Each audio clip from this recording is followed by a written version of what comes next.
दुसरा एक प्रश्न असा आहे की तुम्ही ज्यावेळी जिल्हा परिषदेचे सदस्य होता त्यावेळी बाळवणी गावामध्ये तुमच्या 4-5 ठिकाणी तुमच्या सह्याची कोरी लेटर पॅड म्हणजे चंद्रहार सुभाष पाटील जिल्हा परिषद सदस्य सांगली असंच लेटर पॅड आणि खाली तुमच्या कोऱ्या लेटर पॅडवर सह्या होत्या असायच्या.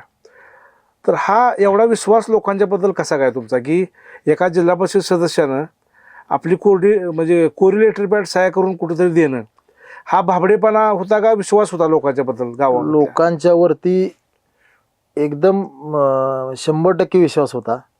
ती लेटर पॅड मला पण आठवते मी एक वेळेस तालमीत बसल्यानंतर 100 लेटर पॅडवर सह्या करायचो मी. हो आणि वडिलांकडे पाठवून द्यायचं. माझ्याकडे 4-5 होते. भाऊ असेल आमचा हे असेल आणि त्याचा फायदा असा झाला की ती लेटर पॅड बघितलं आणि माझी सही बघून तुला पाहिजे ते मजकूर लिहून सांगायचं. मी ह्या काय कडबा कुट्टीचं मशीन असेल पंप असेल ट्रॅक्टर असतील त्यावेळेस कृषी खात्यातले कुणाच्या औषध उपचाराला म्हणजे मदत पाहिजे असेल म्हणजे माझं लेटर पॅड बघितल्यावर जिल्हा परिषद मधला कुठलाही अधिकारी बरोबर पहिल्या प्राधान्यानं आमच्या माणसाचं काम करायचं. तिथं मला जायची गरज पडायची नाही. म्हणजे मी आणि लेटर पॅड असं पॅरलर 2 गोष्टी त्यावेळेस बनवल्या होत्या. बरोबर.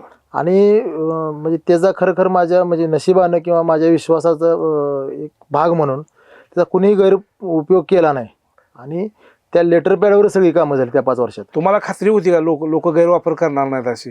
कुठंही झाला नाही आणि खात्री पण होती तेवढीच. तेवढा विश्वास होता. मला वाटतं अनिल भाऊंच्या जवळ एक माझं पूर्ण ते लेटर पॅडचं पूर्ण बंच होतं. अनिल भाऊनी मला सांगितलं होतं की इथे देऊन ठेव.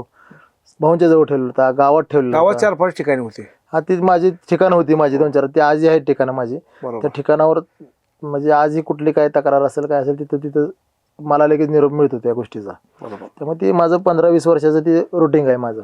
पण त्यावेळेस खरखर म्हणजे त्यावेळेस असा पण हे झालं असतं की एवढी अटीतटीच्या निवडणुकीत आम्ही मदत केली ह्याला आणि ह्या कोल्हापूरमध्ये राहतोय अशा गोष्टी पण काय झाल्या. पण खरखर त्या सर्वांनी समजून घेऊन माझ्या नावाचा उपयोग करून कामं करून घेतली. त्याचं मला समाधान आहे. अरे वा छान. त्यामुळं गैरवापर कोणी केला नाही त्या काळात. बरोबर.